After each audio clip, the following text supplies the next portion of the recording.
I said bring me my champagne now, or I'll make sure you lose your job before this plane even takes off.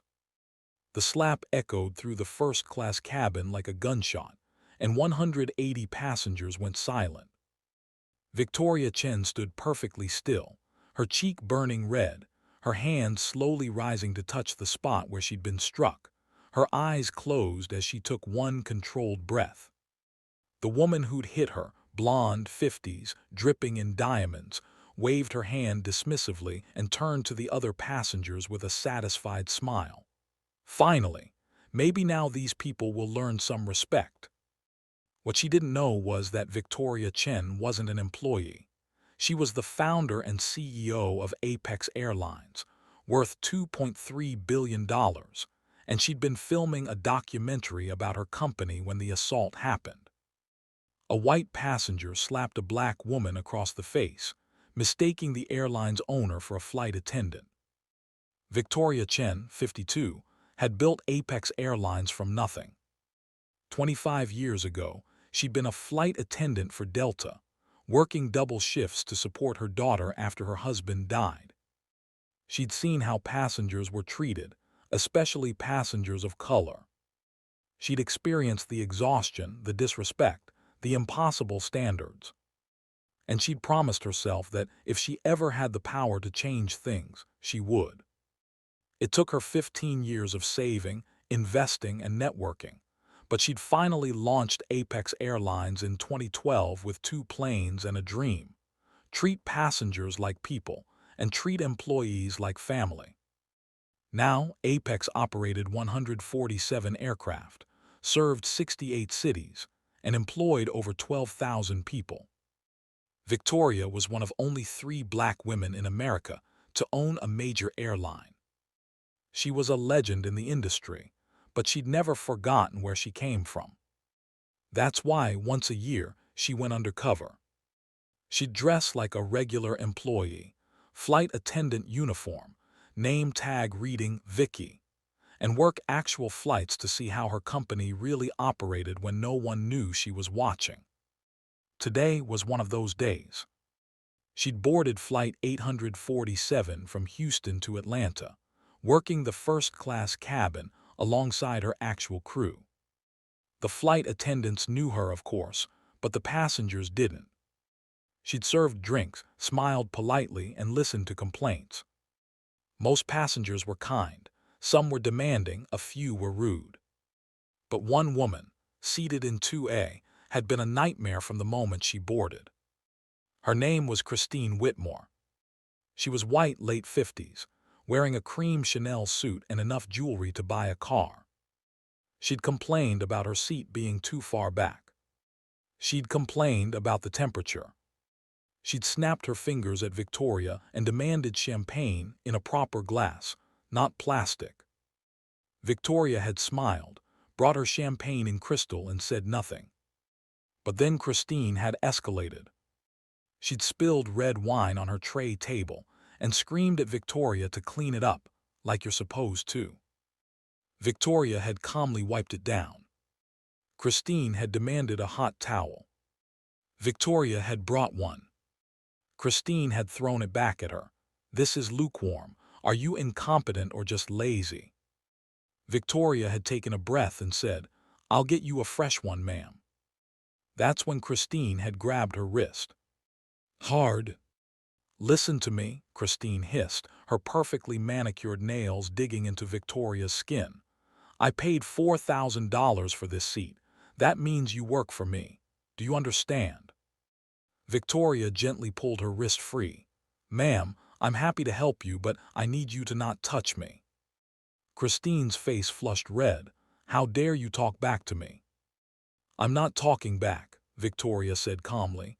I'm asking you to treat me with respect. Respect? Christine stood up, her voice rising. You're a waitress. You don't get respect. You get tips if you do your job right. The cabin had gone quiet. Other passengers were staring now. One of the real flight attendants, a young woman named Jasmine, stepped forward. Ma'am, please lower your voice. Christine whirled on her. Don't tell me what to do. I want a manager. I want this woman fired. Victoria kept her voice steady. "Ma'am, there's no manager on the plane, but if you'd like to file a complaint when we land." "I said bring me my champagne now," Christine screamed, "or I'll make sure you lose your job before this plane even takes off." Victoria turned to get the champagne, and that's when Christine's hand flew out. Slap! The sound cracked through the cabin like lightning. Victoria's head snapped to the side. Her cheek burned. Her ears rang. And for a moment, everything stopped. She stood perfectly still, her hand slowly rising to touch the spot where she'd been struck, her eyes closed as she took one controlled breath. When she opened her eyes, they were filled with something cold and dangerous. But her voice was calm. "Ma'am," Victoria said quietly, "you just assaulted me." Christine waved her hand dismissively and turned to the other passengers with a satisfied smile. Finally, maybe now these people will learn some respect. A man in 3C white 60s in a business suit stood up. "That was completely uncalled for. You can't hit someone." Christine glared at him. "Mind your own business." Victoria looked at Jasmine. "Call the captain. Tell him we have a situation." Jasmine's eyes were wide, but she nodded and hurried toward the cockpit. Victoria turned back to Christine. "Ma'am, you're going to need to sit down and remain seated until we land." Christine laughed. "Or what? You'll have me arrested. Do you have any idea who I am?" "No," Victoria said, "but I know exactly who I am." But this was only the beginning. The captain, a black man in his 40s named Marcus Bell, emerged from the cockpit. He looked at Victoria, then at Christine, then back at Victoria. His eyes widened slightly. He knew exactly who Victoria was. But he played along. "What's going on?" Marcus asked, his voice calm but firm. Christine spoke before Victoria could. "This flight attendant has been rude, incompetent, and insubordinate. I asked her to bring me champagne and she refused, so I defended myself." "You slapped her," the man in 3C said. "I saw the whole thing." "She was being disrespectful," Christine snapped. Marcus looked at Victoria. "Did she strike you?" Victoria nodded. "Yes, sir." "Did you provoke her in any way?" "No, sir." Marcus turned to the other passengers. "Did anyone else witness this?" 5 hands went up. A woman in 1D, a black woman in her 30s, spoke up. "That lady's been harassing her since we boarded. The flight attendant has been nothing but professional." Christine's face turned crimson. "This is ridiculous. I'm a platinum member. I've flown this airline for years." "This is your first time flying Apex," Marcus said calmly. "I checked your record. You booked this ticket 2 days ago." Christine faltered. "Well, I fly Airlines. I know how this works." "Then you know," Marcus said, "that assaulting a crew member is a federal offense." Christine's eyes narrowed. "I want to speak to your supervisor." "You can speak to the authorities when we land," Marcus said. "Until then, you're going to remain seated, keep your hands to yourself, and not speak to any crew members. If you refuse, I'll have you restrained. Do you understand?" Christine opened her mouth, then closed it. She sat down. Marcus turned to Victoria. "Are you all right?" Victoria nodded. "I'm fine." "I'm calling ahead to have security meet us at the gate," Marcus said quietly. "And I'm filing a formal incident report." "Thank you, Captain," Victoria said. Marcus returned to the cockpit. Victoria went to the galley, where Jasmine was waiting with ice wrapped in a towel. "Here," Jasmine said, her voice shaking, "for your face." Victoria took it and pressed it gently to her cheek. "Thank you." "I can't believe she hit you," Jasmine whispered. "I've never seen anything like that." Victoria gave her a small smile. "I have, more times than I'd like to admit." Jasmine frowned. "Really?" "I was a flight attendant for 15 years before I started this airline," Victoria said. "I've been yelled at, grabbed, threatened, and yes, hit. It's why I built Apex, so people like you wouldn't have to deal with what I dealt with. Jasmine's eyes widened. Wait, you're... Victoria put a finger to her lips. Not yet. Jasmine nodded, her expression shifting from shock to something like awe. Victoria pulled out her phone and texted her assistant, Marcus Wu. Incident on Flight 847. Passenger assaulted me. Captain Bell is handling it. Have legal and PR standing by when we land. Also, make sure the documentary crew got everything on camera. Marcus Wu replied instantly. They got it all, including the slap. Are you okay? I'm fine, but Christine Whitmore won't be. Victoria put her phone away and returned to the cabin. Christine sat rigidly in her seat, staring straight ahead, her jaw tight. The other passengers were whispering. Victoria resumed her duties, calm, professional, gracious. She served drinks, she handed out snacks, she smiled. And when an elderly woman in 4B asked for a blanket, Victoria brought her two. You're so kind, the woman said. I'm sorry about what happened to you. Thank you, Victoria said, but I'm all right. The woman squeezed her hand. You handled that with such grace. I hope that awful woman gets what she deserves. Victoria smiled. I have a feeling she will. What Christine didn't know was that everything, every word, every gesture, every slap, had been recorded. The plane landed in Atlanta without further incident. When the seatbelt sign turned off, Marcus's voice came over the PA. Ladies and gentlemen, please remain seated. We have authorities boarding to handle a situation.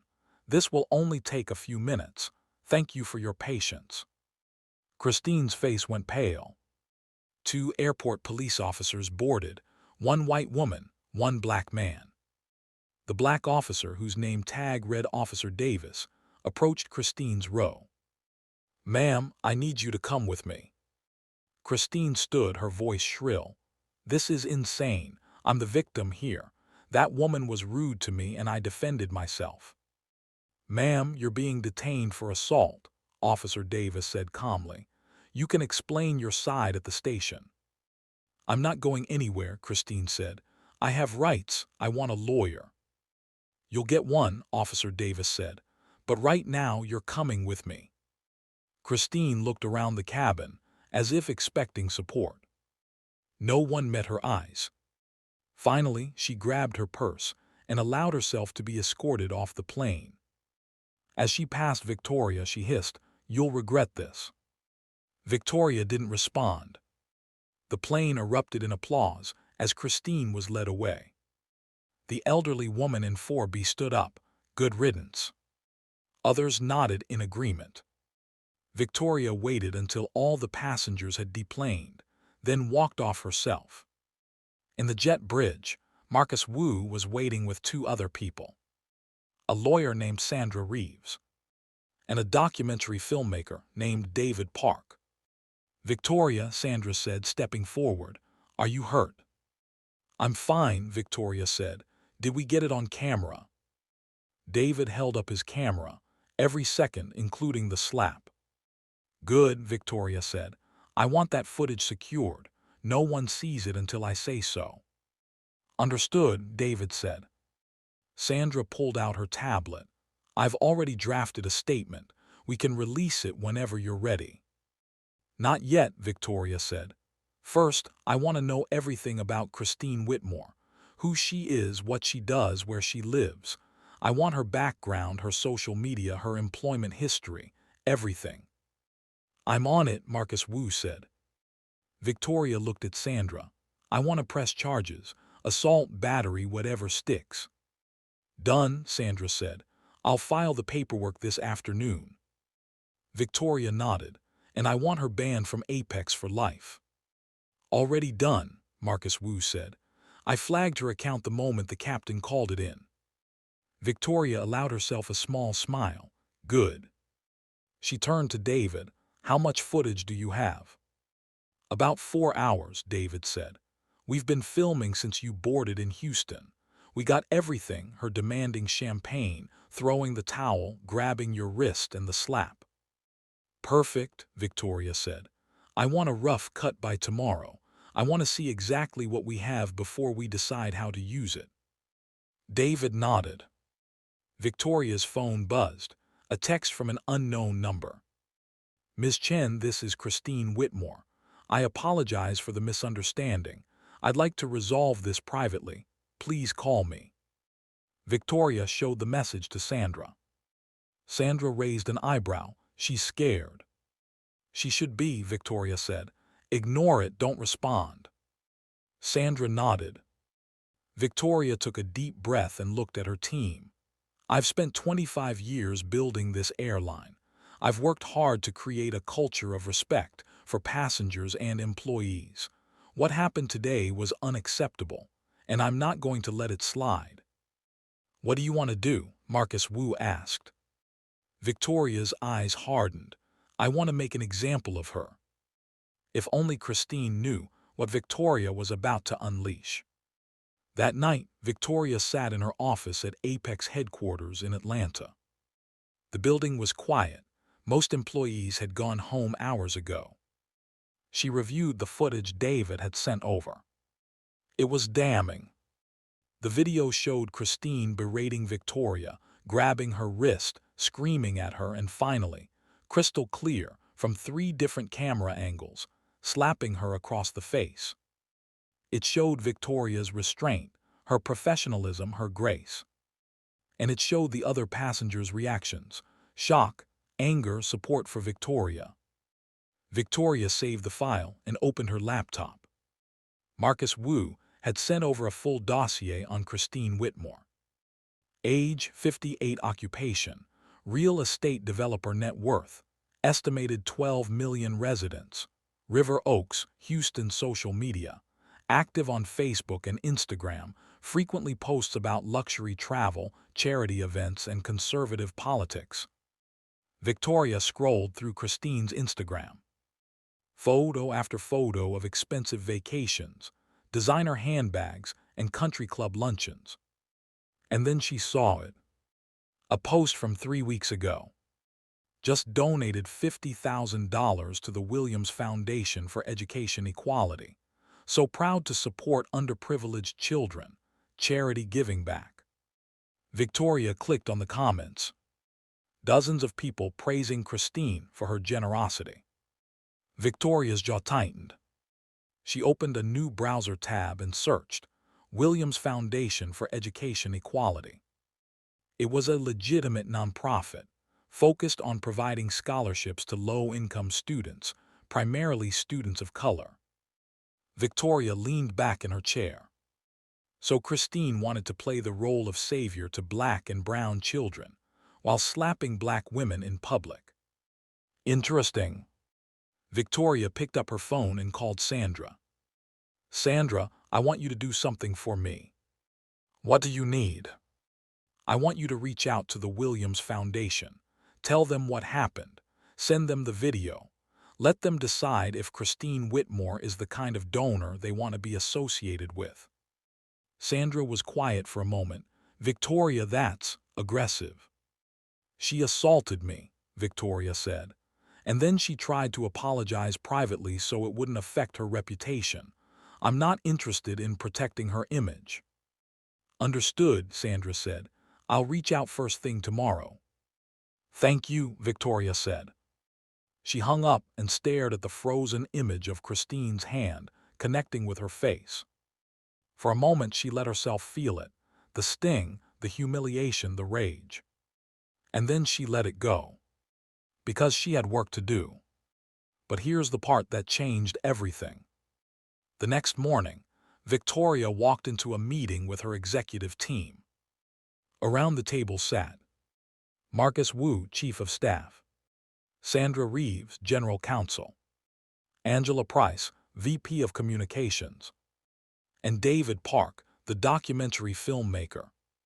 All right, Victoria said, sitting down. Let's talk strategy. We have the footage. We have the dossier. What do we do with it? Angela spoke first. From a PR perspective, we have options. We can release the video publicly, which will generate massive media coverage and position Apex as a company that stands up for its employees.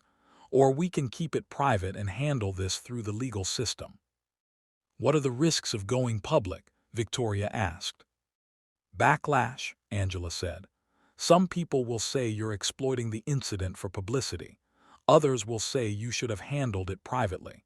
And Christine will almost certainly sue for defamation or invasion of privacy. Let her sue, Victoria said. The truth is the truth. Sandra nodded. The video is clear.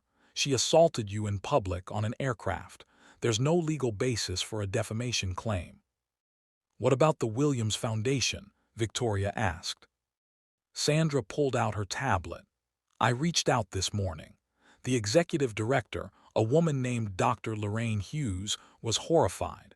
She watched the video and said they'll be reevaluating their relationship with Ms. Whitmore. Good, Victoria said. Marcus Wu leaned forward. Victoria, I have to ask, what's the end game here? Do you want her arrested? Do you want a public apology? Do you want her destroyed? Victoria was quiet for a long moment. I want accountability, she said finally. I want her to understand that she can't treat people this way. And I want everyone who's ever been slapped, grabbed, or screamed at by a passenger to know that I see them. I stand with them, and I won't tolerate abuse. She looked around the table. So here's what we're going to do. We're going to release the video. We're going to press charges. And we're going to make it clear that Apex Airlines has a zero-tolerance policy for passenger violence. Angela nodded. I'll draft a statement and coordinate with media outlets. Make it strong, Victoria said. I don't want corporate speak. I want people to feel what happened. Understood, said. David spoke up. Victoria, I know this is part of the documentary, but are you sure you want this included? It's incredibly personal. Victoria met his eyes. That's exactly why it needs to be included, because this isn't just about me. It's about every service worker who's been treated like they're less than human. If my story can shine a light on that, then it's worth it. David nodded. Then we'll use it. Good, Victoria said. Let's get to work. What Victoria didn't know was about to make everything worse. That afternoon, held her own press conference. She stood outside her lawyer's office in Houston, flanked by 2 attorneys and her husband, a silver-haired man in his 60s who looked deeply uncomfortable. Face was carefully made up, her expression somber. I want to address the incident that occurred yesterday on Apex Airlines Flight 847, began, reading from a prepared statement. I was traveling to Atlanta for a family emergency when I had a disagreement with a flight attendant. Victoria watched the press conference from her office, her jaw tight. Continued, I admit that I became frustrated. The service was poor and I felt disrespected. In a moment of stress and emotion, I reacted inappropriately. I deeply regret my actions and I've reached out to the flight attendant to apologize. She looked directly at the camera. However, I want to be clear, I am not a violent person. I am not a racist. I have dedicated my life to charity work and supporting communities. This incident has been taken out of context, and I'm being unfairly. One of her lawyers stepped forward. We are exploring all legal options, including potential defamation claims against parties who have misrepresented this incident. The press conference ended. Victoria's phone rang immediately. It was. Did you see it? Asked. I saw it, Victoria said. She's positioning herself as the victim. I know. What do you want to do? Victoria stood and walked to the window, looking out over the Atlanta skyline. Release the video, she said. All of it, unedited. Let people see exactly what happened. Victoria, once we do this, there's no going back. I know, Victoria said. Do it anyway. 2 hours later, Apex Airlines posted the full video on YouTube, Twitter, and their website. The caption read, Yesterday, our founder and CEO, Victoria, was assaulted by a passenger while conducting an undercover evaluation of our flight services. This video shows the full incident, unedited. At Apex Airlines, we have zero tolerance for violence against our employees, whether they're workers or executives. No one deserves to be treated this way. The video went viral within hours. 5 million views by midnight. 10 million by morning. The comments were overwhelmingly supportive. She stayed so calm, I lost it. That passenger is disgusting. I'm never flying another airline. Apex just earned a customer for life. But there were also comments defending. We don't know what happened before the video started. She apologized, let it go. This feels like a publicity stunt. Victoria ignored the negative comments and focused on the wave of support. News outlets picked up the story. CNN, MSNBC, Good Morning America, The View, everyone wanted to interview Victoria. She declined. Instead, she released a written statement. I am Victoria, founder and CEO of Apex Airlines. I'm also the woman who was slapped in that video. I started this airline because I spent 15 years as a flight attendant, and I saw how service workers were treated, especially women of color. I experienced the abuse, the exhaustion, the lack of respect. When I built Apex, I promised myself that my employees would never feel invisible. They would never feel disposable, and they would never be afraid to stand up for themselves. What happened to me on Flight 847 was unacceptable, but it wasn't unique. It happens every single day to flight attendants, gate agents, and service workers across this country. I'm pressing charges not because I want revenge, but because I want accountability. And I want every service worker out there to know you deserve respect, you deserve dignity, and you are never alone. The statement was shared over 1 million times. And just when thought it couldn't get worse, the second bombshell dropped. 3 days after the video was released, Dr. Lorraine, executive director of the Williams Foundation, held a press conference. The Williams Foundation has reviewed the incident involving, Doctor said. We have watched the video, we have spoken with witnesses, and we have made a decision. She paused. Effective immediately, we are returning Ms. $50,000 donation and severing all ties with her. The Williams Foundation supports education equality and social justice. We cannot, in good conscience, accept money from someone who has demonstrated such blatant disrespect and violence toward a black woman. Doctor looked directly at the camera. Ms., your actions do not reflect the values of this organization. Your donation is not welcome here. The news exploded. Charity image, carefully cultivated over years, crumbled in an instant. Other organizations began reviewing their relationships with her. A children's hospital returned a $25,000 donation. A women's shelter removed her from their board of directors. Her country club quietly asked her to resign her membership. Lawyer released a statement. Ms. is devastated by the reaction to this incident. She made a mistake, she apologized, and she is being unfairly punished. This has gone too far. But the public didn't care. The narrative had shifted. Wasn't a victim, she was a bully who got caught. And Victoria, she became a symbol of resilience, a symbol of grace under pressure, a symbol of what it means to stand up, not just for yourself, but for everyone who's ever been made to feel small. If only knew that the worst was yet to come. 2 weeks later, the criminal case went to court.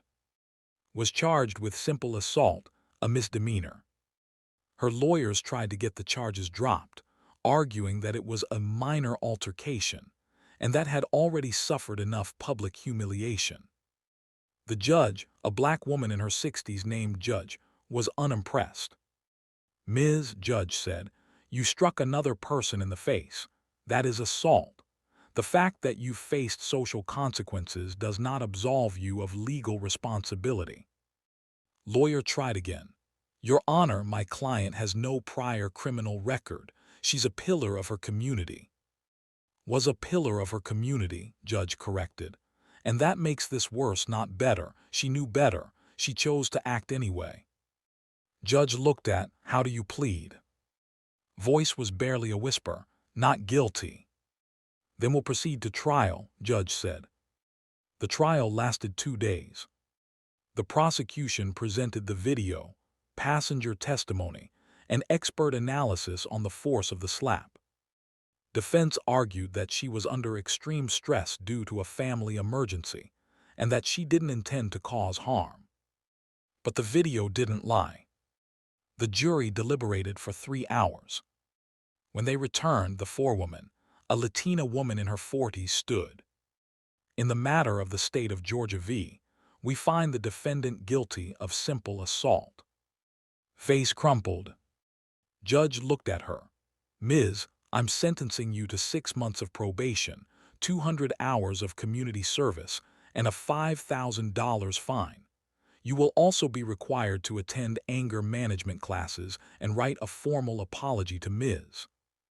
Lawyer stood. Your Honor, we'd like to appeal. You can appeal all you want, judge said, but the conviction stands. Court was adjourned. Victoria, who had been sitting in the back of the courtroom, stood and walked out. Outside, reporters swarmed her. Ms., how do you feel about the verdict? Are you satisfied with the sentence? Do you forgive? Victoria stopped and faced the cameras. I'm satisfied that justice was served, she said. But this was never just about me. It's about the thousands of service workers who face abuse every single day and have no recourse. I hope this case sends a message. Violence is never acceptable, and no one, regardless of how much money they have, is above the law. Do you forgive her? A reporter asked again. Victoria paused. I hope she learns from this. I hope she becomes a better person.